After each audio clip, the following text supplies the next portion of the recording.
Assalamualaikum warahmatullahi wabarakatuh. Perkenalkan, nama saya Rifani Maulidia. Saya saat ini mengajar di SMK Negeri 3 Bandar Lampung. Saat ini saya tercatat sebagai mahasiswa PPG dalam jabatan kategori 2 di Universitas Mataram tahun 2022 dengan nomor induk mahasiswa E1C222079. Pada hari ini saya akan mengajarkan materi menulis teks laporan hasil observasi pada siswa saya di kelas 10 Tata Boga 2 SMK Negeri 3 Bandar Lampung. Mari ikuti saya mengajar di kelas. Assalamualaikum warahmatullahi wabarakatuh.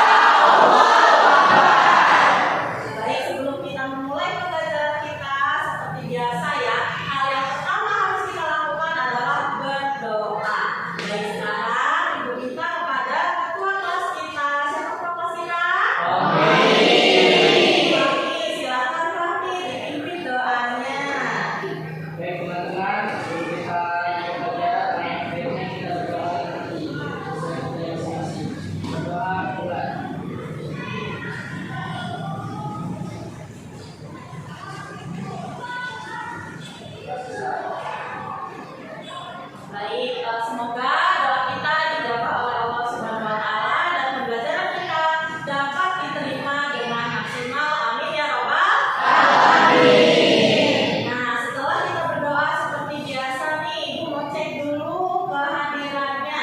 Kira-kira siapa hari ini yang tidak hadir? Hadir semua ya? Alhamdulillah, anak-anak kita Ibu semuanya hadir. Artinya kalian kalau hadir berarti diberikan kesehatan dan keselamatan oleh Allah Subhanahu wa Ta'ala. Baik anak-anak, jadi hari ini kita akan melanjutkan kembali pembelajaran kita yang minggu lalu. Minggu lalu kita sudah mempelajari tentang struktur dan kaidah pembahasan dari teks apa? Teks observasi. Ya. Nah, jadi hari ini kita akan melanjutkan materi yang minggu lalu. Hari ini kita akan belajar untuk menulis sebuah teks laporan hasil observasi. Tapi sebelum Ibu jelaskan terkait KDIPK dan tujuan pembelajaran, Ibu mau mengingatkan dulu ke kalian. Masih ingat gak sih tentang materi yang minggu lalu? Coba sekarang Ibu tes dulu ya ingatannya, kira-kira masih ingat atau belum? Oh iya, tapi Ibu lupa ya, sebelum mulai pembelajaran kita belum melakukan yang namanya ice breaking gitu. Setiap pembelajaran kita biasanya melakukan ice breaking dulu untuk menyemangati kalian dalam proses pembelajaran. Artinya dengan ice breaking kalian Ibu harapkan bisa lebih semangat dalam pembelajaran dan juga melatih konsentrasi kita biar terpusat pada pembelajaran. Baik, sekarang untuk membangkitkan semangatnya Ibu minta semuanya berdiri. Kita akan melakukan ice breaking dengan bernyanyi menggunakan jari ya. Sekarang kita coba ya, jangan sampai ada lupa. Kita harus bersemangat pagi ini. Ibu hitung 1 sampai 3, kita mulai bernyanyi ya. 1, 2, 3. 1 jari kanan, 1 jari kiri, unggah jari 2, membuat jembatan. 2 jari kanan, 2 jari kiri, unggah jari 4, membuat kamera cetek. Oke, kalian cantik-cantik sekali. Tentang udah cantik-cantik, udah ganteng, ditambah lagi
menjelaskan secara rinci terkait manfaat dari belajar dan doa. Kasih tepuk tangan.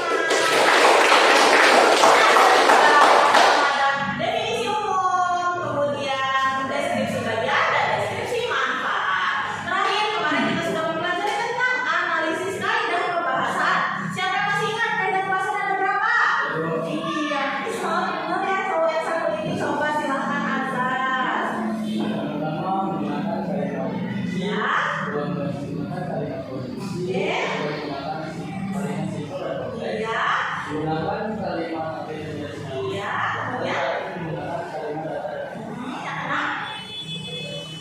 Sudah ada 5 ya? Oke, baik, berarti masih ada jumlahnya ada 5. Masih tepuk tangan lagi tuh. Baik, anak-anak. Nah, sekarang Ibu mau memberi gambaran nih terkait KD kita pada pembelajaran hari ini. Jadi KD-nya itu adalah KD 4.2, yaitu konstruksi laporan hasil observasi dalam memperhatikan isi dan aspek pembahasan. Nah, jadi nanti ketika kalian membuat tes laporan, kalian harus memperhatikan 2 hal, ada isi dan juga yang kedua struktur dan ketiga ada aspek pembahasan. Kemudian indikator pencapaian kompetensi atau IPK 421 kalian harus merencanakan penulisan tes laporan hasil observasi. Nah, nanti perencanaannya dalam hal kita melakukan observasi langsung ke lapangan.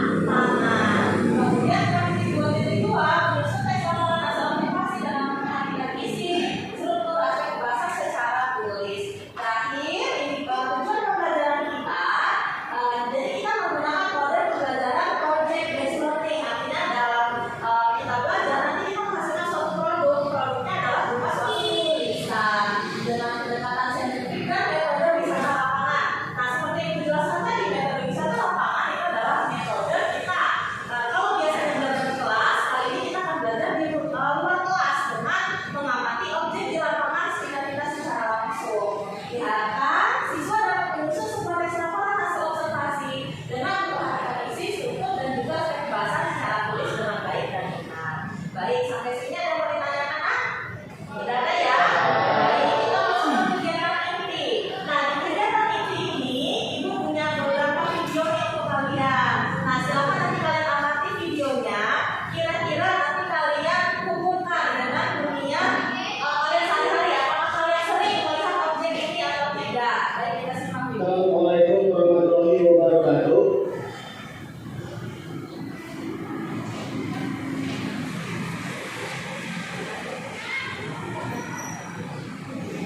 Oke, secara umum, pohon kelapa atau disebut juga pohon jur merupakan tumbuhan palem yang berbatang tinggi. Tingginya bisa mencapai sekitar 3 meter. Mulutnya tertutup sabut dan tempurung keras. Dalamnya terdapat daging yang mengandung santan dan air. Kelapa adalah Sebutan dari nama buah yang dihasilkan tumbuh ini. Kelapa menjadi tumbuhan serbaguna karena dimanfaatkan semua bagiannya oleh manusia. Karena banyak manfaatnya, maka tunas kelapa dijadikan sebagai lambang pramuka di Indonesia. Tumbuhan ini diperkirakan berasal dari pesisir Samudra Hindia di sisi Asia, namun sekarang sudah menyebar luas di seluruh pantai tropika dunia. Bagian-bagian dari tumbuhan ini adalah buah kelapa, batang, pelepah, dan akar. Buah kelapa terdiri dari kulit luar, sabut, tempurung, kulit daging, daging buah, air kelapa, dan lembaga. Nah, berdasarkan penelitian yang ada, kelapa diyakini bermanfaat untuk menyembuhkan penyakit seperti TBC, luka bernanah, wasir, disentri, dan kolera. Selain itu, buah kelapa bagus untuk mengobati keracunan karena buah ini dapat menetralkan racun di dalam tubuh kita dan dapat dijadikan sebagai makanan ataupun minuman. Para dokter gigi juga meyakini bahwa kelapa bisa mencegah gigi berlubang. Sedangkan batang pohonnya sangat bermanfaat untuk pembuatan janur, pembungkus ketupat, dan masih banyak lagi. Mungkin cukup sekian dari saya. Wassalamualaikum warahmatullahi wabarakatuh. Baik anak-anak, tadi videonya sudah kalian simak. Membicarakan tentang apa sih videonya?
Oke, baik. Di sini Ibu tegaskan ya. Jadi langkah-langkahnya yang pertama menentukan objek. Menentukan objek tadi sudah kita laksanakan belum? Oke, apa yang langkah-langkahnya kedua membuat jadwal. Membuat jadwal artinya kita sudah laksanakan bahwa setelah ini kita akan membuat jadwal observasi langsung ke lapangan. Nah, ini yang belum kita laksanakan ya poin 3. Mau nanti kita melakukan observasi dengan tertib gitu ya, sesuai dengan arahan, jangan kemana-mana. Pokoknya langsung ke objek yang kalian tuju. Yang kelima, menyusun teks laporan hasil observasi dengan cara menyusun data hasil pengamatan menjadi sebuah teks. Jadi data-data yang nanti sudah kalian kumpulkan itu akan kalian buat menjadi sebuah teks. Dan langkah keempat adalah mencatat data hasil observasi. Catatlah data dari hasil pengamatan seperti itu ya. Baik anak-anak, kalau sudah cukup jelas sampai sini ada yang mau ditanyakan nggak? Ada ya.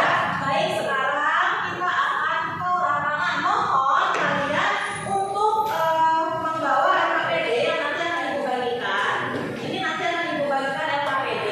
Kalian dari satu kelompok siapkan satu handphone untuk foto objek yang akan kalian amati dan pegang pena sebagai bahan kalian untuk menulis nanti di lembar LKPD. Baik, sekarang Ibu bagikan LKPD-nya ya.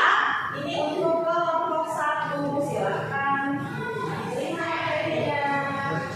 Kelompok 2, ini LKPD kalian. Kelompok 3, silakan diambil. Iya, ini LKPD-nya. Di kelompok 5, terakhir kelompok 4 LKPD-nya. Baik, ini kelompok 5 tolong diambil LKPD-nya. Yuk, sekarang Ibu minta kita turun ke lapangan ya secara bersamaan, dimulai dari kelompok 1 dulu, setelah itu menyusul kelompok 2 di belakangnya, menyusul kelompok 3, menyusul kelompok 4 dan menyusul kelompok 5. Dan nanti kita berbaris dulu untuk Ibu berikan arahan terlebih dahulu ya. Oke, baik.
warahmatullahi wabarakatuh. Waalaikumsalam warahmatullahi wabarakatuh.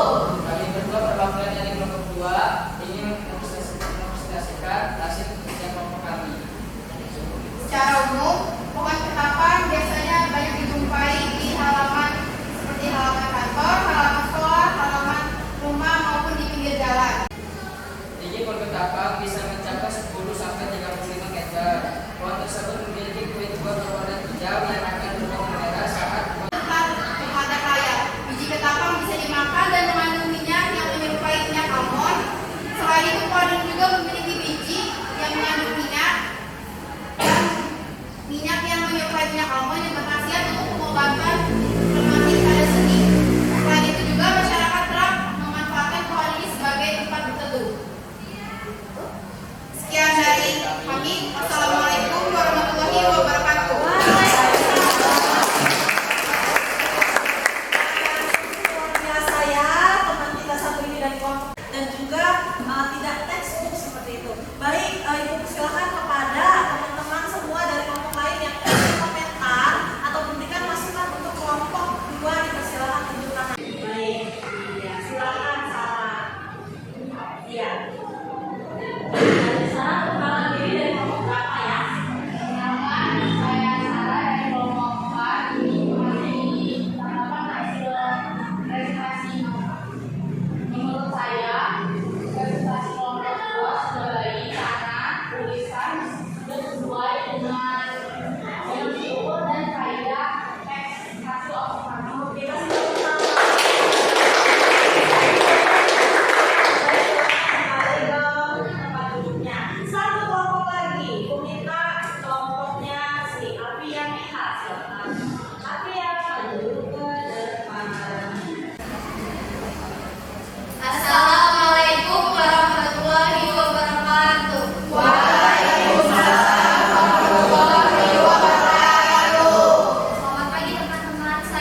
anak-anak, Ibu Muhammad